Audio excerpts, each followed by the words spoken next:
Well, if it isn't our old friend Partygate making another special appearance, clearly not going away. If the Tories thought that Boris Johnson storming out of Parliament in incandescent rage was the end of it, they're going to be gutted. Now, footage has been leaked to the Mirror of a party taking place in Conservative HQ. It's fascinating in some senses because it's the first time we've actually seen footage of one of these parties. I mean, that's not surprising. The fact that anybody decided voluntarily to film this is beyond incomprehensible stupidity, but we are dealing with a Conservative Party. Let's just have a little look, shall we? Oh,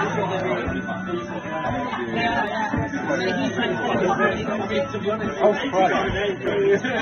It's not her boyfriend. No, it's not. Can we spread that? Right, let's make sure that gets the party, an ad Instagram Live. As long as we don't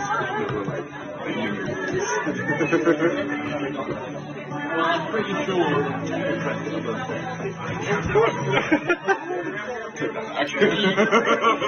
Laura? What do you think of this? Laura? Firstly, I know this is serious, but imagine being stuck in one of those things. Cruel and unusual punishment, to say the least. Bet those people are full of hilarity, warmth, charm, the milk of human kindness. Now, also imagine being those Tory hacks, now immortalised forever, doing some pretty cringe David Brent-esque dancing. Love that for them. Now, look, we've already seen a picture of this party, so we already knew, or we should have already known, this is an important point. I think to the vast majority of us, we would have looked at the photo of what had happened and concluded it broke COVID rules. December 2020, you probably remember, it was pretty bleak. I'll love with you. Massive death toll at the time. Daily death toll updates. I'm sure you remember those. Gruesome in the many, well, it got to over 1,000 a month over that. Over the course of that winter. The NHS was increasingly overwhelmed. Obviously, workplace parties were banned. Don't even need to indulge anything which suggests the contrary. Now, this was an event organised by Sean Bailey's London mayoral campaign team. He was there. Hiya, Sean. Met him, myself. Tried to speak to him at Conservative Party conference last year. He didn't want to speak to me. As was luxury property developer Nick Candy, who's randomly Holly Valance's husband, as well as Tories who've just been awarded honours. Now, what you saw, what we can see with our own eyes, is dancing, drinking, glasses of wine, a food buffet. So it wasn't obviously impromptu, was it? It was planned. Party hats, some pretty cringe Christmas jumpers. Generally just people, having a party in a Tory way.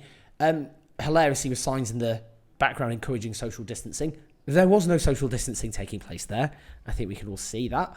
These things were all banned at the time. They were clearly illegal. It was illegal to hug people. That's where we were at. Criminal sanctions were imposed, and I'll come on to that. I do have some questions about this video, and this isn't tinfoil hat. I do think this is important to interrogate. A year after the photo of this little Tory knees up was leaked, the Metropolitan Police announced they weren't taking any action and there wasn't enough evidence to disprove the version of events provided by attendees.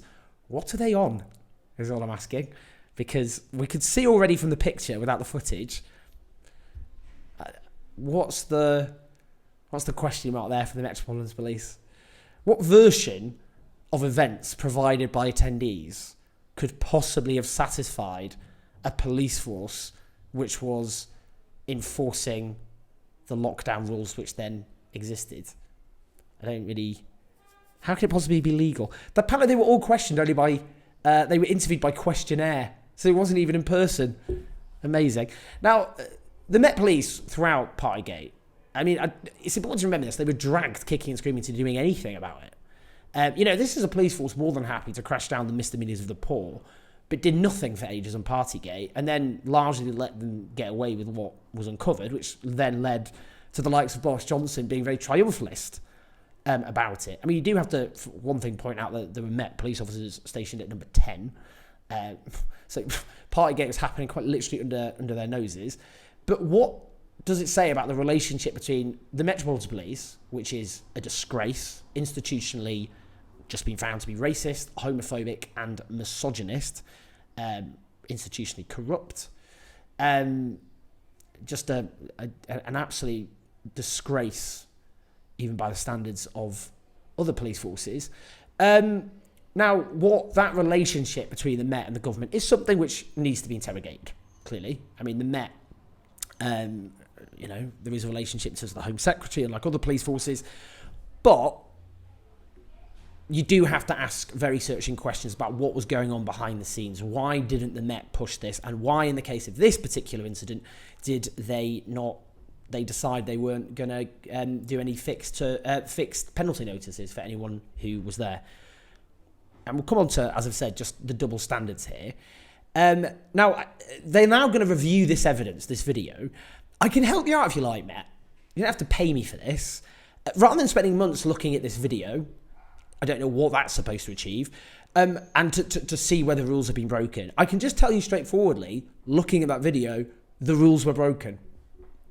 There's no version of events that could possibly be offered by anyone who attended that is satisfactory, and anyone who thinks otherwise is not even worth engaging with, to be honest. The people in the video know this. You can hear one of them say they're bending the rules. Case closed. Now, my other question is, why is this coming out now? Who sat on this video for how long, and why have they decided to release it now? I ask because Boris Johnson's notorious birthday party violation was first reported, and I'm not joking, the day after it happened, exactly 3 years ago in the Times newspaper, but it wasn't reported as a violation. It was just reported factually he had a birthday party. It was only much later on that it was decided that this was a scandal. Now, why? Why did that happen? And it does matter, because the story of Boris Johnson is that he was indulged for years. The media said, well, he gets away with things other politicians don't. Why is that then? Maybe something to do with what you're doing. You're the media. You frame these things and decide often whose careers are destroyed and whose are made. He was indulged for years until he suddenly wasn't, like a switch being flicked. How much was known about all of this before it all fell apart? And why is this video coming out now? How did that happen? Is it supposed to serve a purpose, the person leaking it? It's just important to know these things. Now, the other point I want to just emphasize and just make this point is we all know, and it's obvious, we've said this a lot when this happened, people couldn't hold the hands of their dying relatives. People watched their families buried on Zoom. 8 million people live alone, often suffered crippling loneliness. All sorts of, people who were stuck with abusive partners. We could go on, like the horror show that people suffered in that pandemic. But, we talk about the sacrifices people made, and there was a lockdown regime that was imposed, but it was not applied evenly, to say the least. Just 8 days before, for example, I don't know if you remember, there was what we would describe as a party in the Prime Minister's garden. A 45-year-old homeless man was hauled before the courts for violating lockdown restrictions. In fact, the police were so overzealous in their use of lockdown rules that the Crown Prosecution Service later found that 3 in 10 cases had been incorrectly charged. So they went too hard on lots of people. But look at this, where the Tories are partying. The travesty there is just mind-blowing. Now, all in all, around 100,000 fines were handed out to people in England alone for things like not wearing a face covering to mixing with people outside of their bubble. They were not evenly distributed. Black people were up to 7 times more likely to be fined by police for lockdown breaches than white people, because the police are, as I've just said, institutionally racist. Of the number of people fined, 371 were slapped with a maximum of £10,000 for hosting gatherings of more than 30 people. And I don't know if there was more than 30 people in that, but it was a gathering. I'm just saying people suffered. They had these, people say, well, Boris Johnson got fined. Yeah, he had a salary of £161,000 at the time, over. A fine a derisory fine that he had is nothing compared to what that's like if you're poor and struggling and get hit with a fine. Now,